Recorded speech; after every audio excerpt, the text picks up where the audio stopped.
What are you doing here? Grandma? When I arrived at my son's house, I was met with a shocking sight. In the dim light, my grandchild was sitting outside the entrance, barefoot. Aren't you cold? Yeah. Without a second thought, I embraced my grandchild. I remembered the weather report saying it might snow tonight. What on earth are the parents doing, leaving such a young child outside? My anger towards my son began to rise. Why are you sitting out here? Then, my grandchild, fighting back tears, explained. I'm not allowed in. Why not? It's my brother's birthday, and only real family is allowed. What? Under the cold sky, I raised my voice. What do they mean by real family? My grandchild, overwhelmed with emotion, began to cry loudly, his face a mess with tears and a runny nose. Let's go somewhere warm, okay? It's cold here. Yeah. You must be hungry too, right? We'll get there soon. Near my son's house, there was a pub run by a longtime friend. I couldn't be picky about the place. Thinking they would welcome us, I opened the door. Oh? You're back again? Got a bit of a situation. My grandchild peeked out from behind me. Your grandchild? Yes, that's right. I immediately contacted someone. What my son and his wife were doing was inexcusable. Abandoning my precious grandchild like this? They're going to face the consequences. As a mother and a mother-in-law, I was prepared. This is how, by calling the real family, my son and his wife were about to face their downfall. My name is Veronica, and I just turned 60 this year. My husband, whom I had been with for many years, passed away from illness about 2 years ago. I live alone in the house he left me.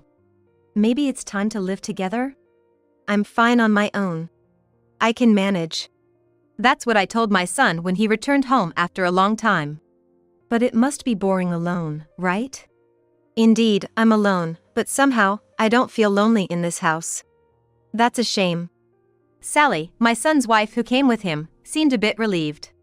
My reluctance to live together was largely due to her presence. She was my son's second wife. Sally, you must be more comfortable without me around, right? What? No, it's not like that. I was being a bit mean at the time. I wasn't particularly close or distant with Sally, but our wavelengths never quite matched. My son and his wife have 2 children, but the daughter, Natalia, is my son's stepdaughter. I've heard he took her in somewhat forcibly. The younger brother, John, was born right after they remarried. By the way, what happened to Natalia? Oh, Natalia is at a friend's house. I see. Now that I think about it, they hardly ever brought Natalia when they came to this house. Even when they did, I felt like their attitude towards her was somewhat cold. It wasn't like this with his first wife. Why did it change? I think the reason for my son's divorce was his wife's infidelity. Although I had exchanged contact information with the former wife, we never communicated. It was about 4 years ago when my son showed up with Sally, his new wife. What shocked me more was that she was already pregnant. Nice to meet you, Veronica. Nice to meet you too. At that time, I thought it wasn't my place to interfere if my son had chosen her. But as things that concerned me increased, so did my questions. Sally started showing her true colors, possibly because she found it bothersome. This recent incident with Natalia was one such example. Is Natalia really at a friend's? I already told you that. She was clearly irritated. But this was just the beginning. What's with the raised voice, Sally? My son came in, sensing something was off. It's nothing. After saying that, Sally glared at me and walked over to John. At that moment, I suspected they were hiding something about Natalia. Her sensitive reaction suggested that much. But at the time, I had no way to confirm it. Well, we're gonna head back now. Okay. Bring Natalia next time. My son's face clouded over at that.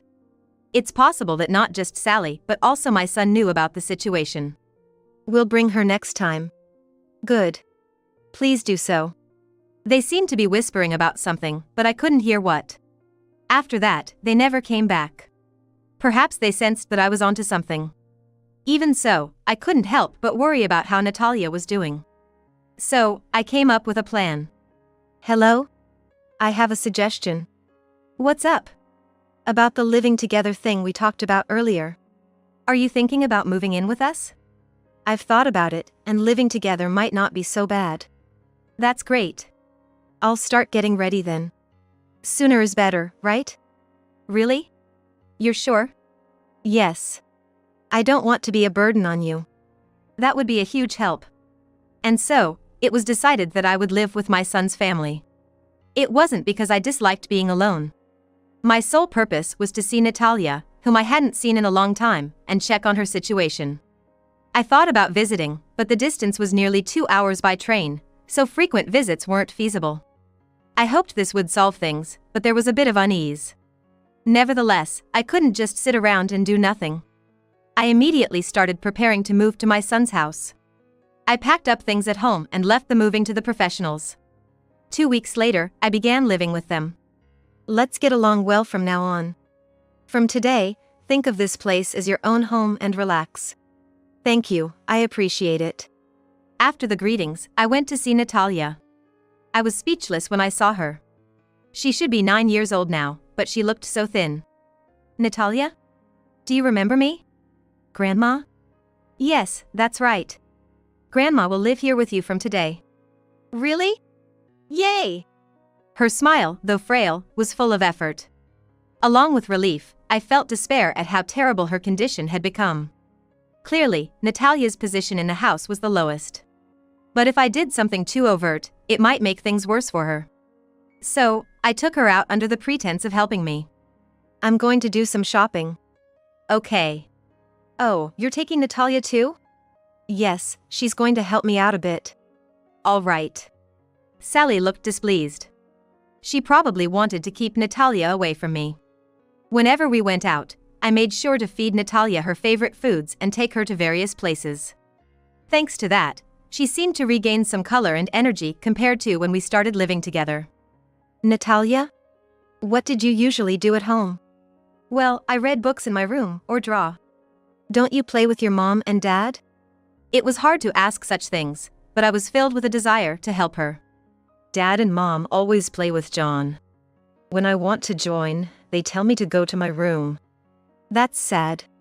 From now on, Grandma will play a lot with you. Yeah. It seemed more like neglect or even abuse than just poor parenting. She had regained some weight now, but before I came, she probably wasn't even fed properly. I resolved to protect her no matter what. Then, one day, having been out since morning due to a commitment with a friend, I returned home in the evening. What? What's happening? As I entered the house, I heard Sally's angry voice. What are you doing? Do it like I told you earlier. Sorry. It seemed she was scolding Natalia, but it looked serious. Sally? What are you doing? She's scared. Natalia was crouching, holding her head. Such incidents must have happened many times when I wasn't around. Otherwise, Natalia wouldn't react like this. I stood between Sally and Natalia. Don't interfere. This is education. What happened before this? She couldn't do what I instructed. Sally seemed agitated. When I calmed her down and listened, it turned out she had asked Natalia to do the laundry. But Natalia accidentally used fabric softener instead of detergent. Everyone makes mistakes, right? Especially since Natalia is only 8. That's no excuse. Calm down. But Sally even snapped at me. If you're going to complain, then do it yourself. What? You are the one who started complaining. She left Natalia and me there and walked away. The situation in this house was becoming unbearable. Grandma? It's okay, don't worry. Let's do it together. With anger and resolve, I knew I couldn't let this continue. Later, I brought this up with my son. Don't you think this is too much? Well, Natalia is already 8 years old, so we thought it's time she learns to do various things. My son said, seemingly uneasy. It's good to teach her, sure, but what happened last time was abnormal. That's too much, even for education. Well, you know. It's your child, aren't you supposed to take proper care of her? Then my son, perhaps angered by my words, retorted with something outrageous. I didn't even want to take her in the first place. What? Then why did you? I thought maybe she'd be useful. But she's turning out just like her mother. He continued to complain about his ex-wife, sounding more like he was trying to absolve himself of guilt than expressing anger. I was stunned by his behavior. Anyway, please pay more attention to Natalia. She's lonely too. I know. But contrary to their words, my son and his wife made Natalia do cleaning, laundry, and even go shopping alone. Meanwhile, I supported her without letting them notice. Despite being treated so badly, Natalia never complained and worked hard. I couldn't stop her when I saw her determination. I asked her why she was working so hard. Why do you try so hard, Natalia? Because John's birthday is coming soon. She answered with joy, but I could only watch. Why does such a good child have to suffer like this? You're a good big sister, Natalia. Yeah. I'm John's big sister. I avoided admonishing my son and Sally, hoping Natalia's feelings would continue. However, their attitudes seemed to soften over time. Then, a period of calm ensued.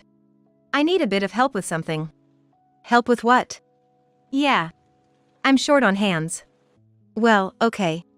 Thank you. Can you help right now? Now? I guess I have to. I'll get ready and go. One of my friends had opened a pub about half a year ago. Today, their usual part-time worker was off, so they asked for my help. Luckily, the pub wasn't too far from my son's house. I'll be out for a bit. Okay, by the way, we're celebrating John's birthday today. What? But his birthday is the day after tomorrow. We changed our minds. They planned this in my absence, probably wanting to get rid of me, the nuisance.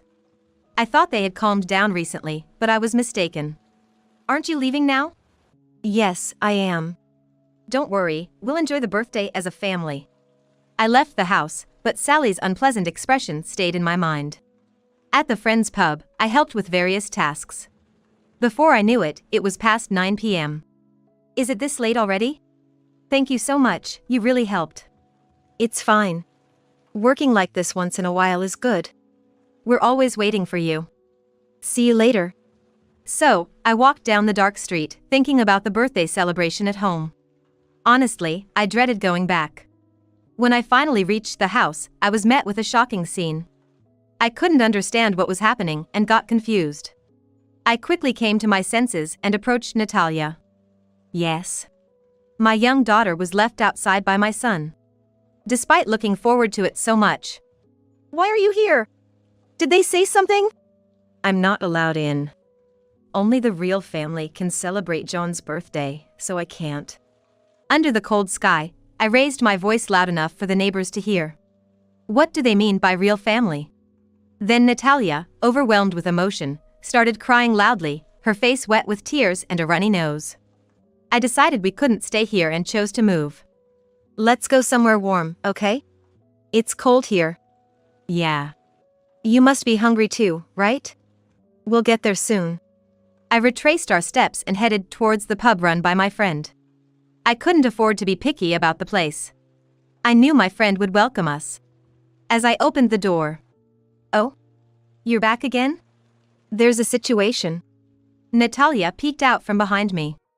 I see. Sit down, let's talk. Before that, let me make a phone call. I took out my smartphone and immediately called someone. I won't let them get away with abandoning my precious granddaughter. What happened? Well, it's about Natalia's parents. I explained today's events and the history, using gestures and expressions. What? Your son did this? Couldn't you do something? They wouldn't listen to anything I said. That's unbelievable. Could it be that Sally, was it? She doesn't like her because she's the child of the previous wife? But she knew that before remarrying. Could she have remarried just to mistreat her? Surely not. If what my friend suggested was true, it would be unspeakably awful. My son must be involved too. No matter the reason, they must be held accountable. Then, Natalia's stomach growled. Right. You must be hungry. Can you prepare something she can eat? How about an omelet? Natalia's face brightened up like a blooming flower. I'll go make it, wait here. Natalia nodded. I gently stroked her head. The omelet arrived in about 5 minutes, and Natalia ate heartily. After about 30 minutes, the door opened. And a familiar face appeared. It's been a while, Olivia. Long time no see. The person I had called was Olivia, my son's ex-wife. Natalia? Do you remember me? You're my mom, right? Yes, that's right. Mom. Natalia hugged her immediately. Seeing them together, I nearly cried. But bit my lip to hold back tears. What's going on? Sorry for the sudden call. There's a serious situation. What happened? Let me tell you. I explained Natalia's situation to Olivia. If only I had been more responsible, this wouldn't have happened. Olivia blamed herself. But I shared the responsibility for the situation. Don't blame yourself. It's not your fault, Olivia. I have something to say too. Olivia shared how her divorce came about. And why Natalia ended up with my son. As she talked, it was hard to believe such things could happen. Is that true? It may be hard to believe, but it's all true. Unbelievable. The truth was, Olivia had been framed by my son and Sally. I had heard that the divorce was due to her infidelity, but that was a lie. The actual affair was between my son and his current wife, Sally. Olivia didn't seem to be lying. The way Natalia reacted upon seeing her real mother confirmed it. Moreover, the lawyer my ex-husband hired was in on it. No matter what I said, they wouldn't believe me. I never forgot about Natalia, not even once. I placed my hand on Olivia's shoulder. Don't worry. I'm on your side no matter what. Thank you. But what do we do now? We pondered how to break the current situation. At this time, there were several customers at my friend's pub. A man in the pub stood up and approached us. Excuse me, I couldn't help but overhear. Maybe I can help. And you are? He handed me his business card, which read attorney. I looked back and forth between the card and the man. Are you sure? Yes. If that lawyer is genuine, I can't forgive them. We unexpectedly found a strong ally in this attorney named Daniel, who offered to defend us pro bono. We decided to go back to our homes for the night, to avoid arousing suspicion. Please take care of Natalia. And I'm sorry for everything. Don't apologize. I actually thought you might hate me. Not at all. I should have contacted you sooner. We had risen to defend Natalia. For the next 2 months, we lived as we had before, but I kept a close watch to ensure nothing happened to Natalia. Fortunately, my son and Sally were too preoccupied with John, so Natalia was safe. Then, Olivia called. Everything's ready. I'll be there soon. Sure. Let's show those two what they deserve. 3 days later, Olivia and attorney Daniel appeared at my son's house. The couple was flustered by the unexpected visit. What are you doing here? What does this old flame want? Olivia remained calm. We're here to sue you both. What? Are you out of your mind? Attorney Daniel then presented a document. This paper states that Natalia should live with Olivia. You expect us to accept this just because you say so? Shall I explain? First, the lawyer you hired doesn't exist, does he? The couple was visibly shaken, sweating. My investigation revealed no such person in the bar association, and it seems he had a criminal record for fraud. You knew that, right? Since he was your friend. My son was speechless, looking down. Sally refused to give up. Don't be ridiculous. You just show up with nonsense. I couldn't hold back anymore. Enough already. Weren't you involved with Olivia even before your divorce? That's not true. But it's strange. The timing of your child's birth suggests you were still married. Sally was speechless. Just give up. You took Natalia just to harass Olivia, right? That's not true. It was his idea. She pointed at my son. What? Why me? You said it was better to take her since she's the daughter of that woman. We've recorded everything. What? I had been recording all our conversations so far with my smartphone. I'm ashamed to call such a man my son. Wait, Mom. I don't want to hear Mom from you. You both will face hellish days ahead, maybe even behind bars. But what about John? That's true. Don't worry. If needed, I'll take good care of him. After that, they had nothing more to say. We left them in their despair and exited the house. Olivia and I smiled at each other. A week later, we were living in my old house. We couldn't leave Natalia with them. But they didn't give up until the end. It seems they intend to sue us. But even if they do, You're right. we have all the evidence and Daniel's support. They're just tightening the noose around their own necks. Apparently, they had hired a real lawyer, but it was futile. The trial was a clear victory for us. They lost and faced numerous charges, burdened with a huge alimony. A week after the trial, my son contacted me. I'm sorry for everything. Please help me. You're mistaken if you think you should apologize to me. You're the only one I can turn to, Mom. He sounded weak. Unfortunately, I no longer have a son. Don't contact me again. I hung up. Following the incident, my son and Sally fell out and divorced. They both had to work tirelessly to pay off their debts. And John was taken in by Sally's parents. All that was left for them was debt. We'll visit soon. Okay. Come with Mom. We'll be waiting. Since then, I've returned to my home, living as I please. My joy now comes from Natalia and Olivia's visits. My future looks bright.